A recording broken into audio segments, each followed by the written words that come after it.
जो लोग कहा करते थे कि देश बिकने नहीं दूंगा, देश बिकने नहीं दूंगा, उनकी भाषा बदल गई है, जो उनके हार को दिखा रहा है। आप कब तक देश को लूटते रहे? जवाब जनता मांगती है। लोकतंत्र में जवाब वोट के दिन मांगा जाता है। जहां तक मेरी आवाज आ रही है, मैं सबको प्रणाम करते हुए पूछना चाहता हूं कि पिछले 5 सालों में क्या आपके गांव में से किसी की सरकारी भर्ती हुई? एक नौजवान पुलिस में गया, एक नौजवान सेना में गया? कहीं से जहां जाता हूं पूछता हूं, आवाज आती है कि नहीं। महंगाई कम हुआ? नहीं। भ्रष्टाचार कम हुआ? नहीं। 5 किलो अनाज देकर गरीबों के घर से 2,500 रुपये की वसूली हो जाती है। 5 किलो अनाज तो पहले भी मिलता था, 2 रुपये 1 रुपये किलो मिलता था। फ्री कर दिए, 50 रुपये का राहत मिल गया। 50 रुपये का राहत देके गैस का सिलेंडर 400 वाला 1200 करके 800 रुपये उसमें, और 500 लोगों का परिवार है तो हर कार्ड के साथ मोबाइल नंबर चलाना मजबूरी है। 1,500 रुपया वहाँ तो 2,500-3,000 रुपया 5 किलो अनाज लेकर आप 2,500-3,000 रुपया सरकार के गरीबों के घर से निकालते हैं। वही सरकार को लाखों करोड़ रुपया का कुछ कर्जा देके गुजराती दूसरों को विदेश पहुंचा देते हैं, सब विदेश चले जाते हैं। एक गरीब का अगर कर्जा हो, पहले तो कर्जा नहीं मिलता। एक मेरा नौजवान साथी जिसको नौकरी नहीं मिली, अगर सोचे में 1 लाख 2 लाख रुपया लोन लेकर कोई छोटा सा व्यवसाय कर दो तो बैंक उसको लोन नहीं देगा। मैं आपको नेता की हैसियत से नहीं, मैं इसी माटी का हूँ, इसी बलिया के धरती का हूँ। छोटा भाई सुजीत मेरा वहाँ से आकर यहाँ मेरे लिए आशीर्वाद मांग रहा है, और मैं अपने घर में अपने लोगों के सामने आशीर्वाद मांग रहा हूँ। मैं आपसे नेता नहीं, भाई और बेटा के रूप में आपका आशीर्वाद मांग रहा हूँ। मैं आशीर्वाद मांगने का हकदार इसलिए भी हूँ कि पिछले 10 सालों में इस लोकसभा के लोग चुनाव हमारे खिलाफ चुनाव हो गए हैं, उनकी पहचान से गुजरी है कि लोगों को गाली देने का काम किए हैं, पार्टी बदलने का काम किए हैं। हर चुनाव में नया क्षेत्र चुन लेना। मैं तो 10 साल पहले चुनाव लड़ा था ना, हार गया था। मैं भी पार्टी बदल सकता था, मैं भी क्षेत्र बदल सकता था, लेकिन वो लोग हैं जो 17 में दरिया से लड़ते हैं, 22 में बनारस चले जाते हैं, 24 में घोषी आ जाते हैं। ये साबित करता है जो किसी के नहीं है, हाथी वाले हैं, हर बार एक नई पार्टी से आ जाते हैं। मेरे मालिकों याद रखना, चाहे राजनीति हो या आपके व्यवहारिक जिंदगी, जो इंसान कभी किसी का नहीं हुआ है वो आपका भी नहीं होगा, जो आपका नहीं होगा उसके हाथ में अपने बच्चों का भविष्य मत देना। मैं आपको गुजारिश करना, अगर आपके पास ये जवाब होता है जब आप नौजवान बेरोजगार हैं, नौकरी नहीं लग रही है, तो मैं आपसे अपील करने आया। जिस सरकार ने आपके बेटे और भाइयों को बेरोजगार कर दिया, आपके बेटे और भाई को मैं हमेशा कहता हूँ कि बेरोजगारी महामारी से भी ज्यादा खतरनाक होती है।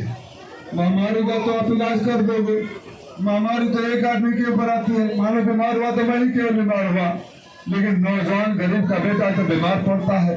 हर बुजुर्ग आंखों में एक सपना होता है, बीमारी में बीमार होगा तो फिर मैं अकेला बीमार होता हूँ। लेकिन ये बेरोजगारी की जो महामारी होती है, नौजवान बेटा नौजवान भाई, हर माँ बाप की आंखों में एक सपना होता है। हर माँ अपने बच्चे को निहारती है कि मेरा बेटा बड़ा हुआ है, धीरे धीरे उसे मिलती है कि 15 साल का हो गया, 16 साल का हो गया, 18 साल का हो गया, 20 साल का हो गया, और मेरा बेटा थोड़ा बहुत पढ़ लिया है, नौकरी लगेगी तो बेटी की भी शादी हो जाएगी, मकान भी पक्का बन जाएगा, बुढ़ापे का लाठी का सहारा भी हो जाएगा। लेकिन हमारी सरकार आपने अपने छोटे को ठेका देने के लिए टेंडर का पेपर कभी लीक नहीं होता, दलाली करने वालों को कभी पेपर लीक नहीं होता, लेकिन जब हमारे नौजवानों के भविष्य की बात आती है तो पेपर लीक हो जाता है। पेपर लीक की सरकार जानबूझ के कराती है, क्योंकि सरकार को डर है कि आप उनसे सवाल करने लगोगे। अगर आपका बेटे को नौकरी लग गई, उसके बाद बच्चे पढ़ेंगे, परिवार सुदृढ़ हो जाएगा। जब बच्चे समझदार हो जाएंगे तो बोलेंगे 5 किलो अनाज नहीं, हमें नौकरी और रोजगार चाहिए।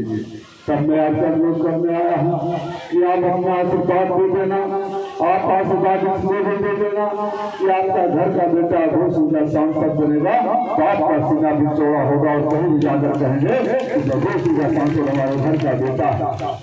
मैं वो आपको यही बताने आया हूँ, सरकार तो बन रही है, सरकार बन रही है, सारे आंकड़े बता रहे हैं, आप देख रहे होंगे टीवी वालों की भाषा बदलने लगी है।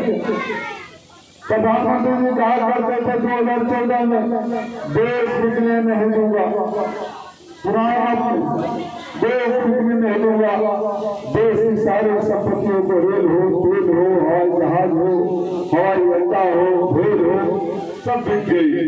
अब कह रहे हैं भैंस बिकने नहीं दूंगा, देश बिकने नहीं दूंगा से भैंस बिकने नहीं दूंगा क्या जगह पर आ जाने वाले प्रधानमंत्री जी आप जा रहे हैं। मैं घोषी के मालिकों को केवल ये बताने आया हूँ कि अगर आपने अपने बेटे और भाई के लिए सहभागिता दी, जो नई सरकार बन रही है तो 4 तारीख को परिणाम आएंगे, 5 तारीख को कुछ सरकारी आदेश पास होंगे, नई सरकार नए आदेश लेकर आएंगी। उस आदेश में लिखा होगा जिन लोगों को 5 किलो अनाज लेकर बेवकूफ बनाया वो काम बंद होगा, 5 किलो अनाज नहीं दिया जाएगा, अब हर गरीब को 10 किलो अनाज दिया जाएगा, साथ में 30 लाख लोग दी जाएगी।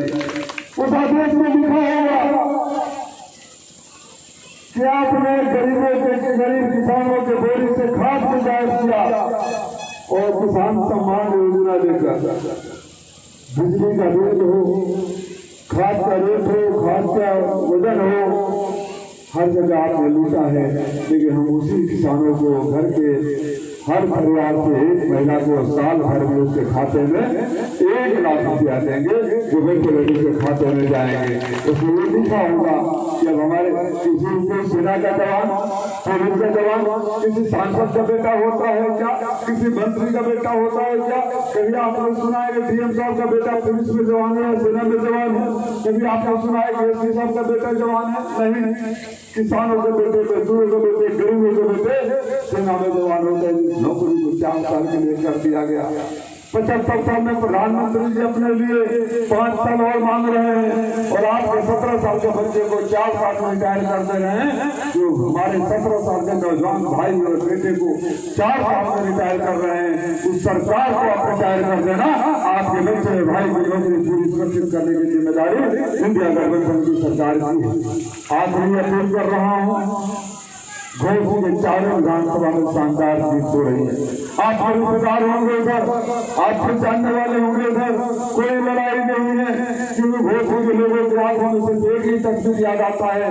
जब कोरोना हो, महामारी हो, लॉकडाउन हो, बाढ़ हो, कटान हो, ट्रेन दुर्घटना हो, तो सिर्फ मैं नजर आता था। तो सरकारी मंत्री जी की भाषा के बारे में नहीं बोलना ठीक है, नहीं बोलना ठीक है। वो तो कभी बलिया लेकर अपने बच्चे को गए, 17 में बलिया वालों ने भगा दिया तो बनारस गए और बनारस से घोषी आए हैं। आप इतना करना कि सबसे जो ज़्यादा सुरक्षित जगह उनके लिए, क्योंकि सरकार ने सब कुछ माल पर ही तो है। मंत्री जी बोलते हैं कि हो जाएगा तो माल मिलेगा, वो हो जाएगा तो माल मिलेगा। तो माल के लिए उनके बेटे को इस चुनाव में हार की हैट्रिक लगाकर गुजरात में दीजिएगा और अपने बलिया वाले बेटे को दिल्ली भेज दीजिएगा। मैं आपके मान और सम्मान की रक्षा करने की जिम्मेदारी लेता हूँ। मैं जानता हूँ कि मैं सुरक्षित पांडे, मंगल पांडे, चंद्रशेखर घुलेश्वर का नाम नहीं लेते। जिस दिन आपके आशीर्वाद से सदन में खाओ और बोलने का मौका मिलेगा, आप 10 जगह फोन करके बोलोगे तो वो भी बोलो, हमारा राजीव राय बोल रहा है, हमारा बेटा बोल रहा है, हमारा भाई बोल रहा है, हमारी आवाज उठा रहा है। और आप आपकी आवाज जब उठेगी तो दिल्ली में कोई भी सरकार हो सुनेगी, झुकेगी। जो सरकार मुझे सुनाना चाहती थी, जो सरकार मेरे ऊपर से छापे डालकर प्रभावित करके तोड़ना चाहती थी, उसको भी एहसास हो जाए कि बलिया का बेटा न तो छुपेगा, न तो टूटेगा, न तो बिकेगा। खून बलिया का है तो बाकी बलिया के खून में बगावत रहेगी, बगावत कर दिल्ली पहुंचेंगे, फिर तो दिल्ली नहीं पहुंचेंगे। और सबके आशीर्वाद से आप सब आए। जय हिंद, जय भारत।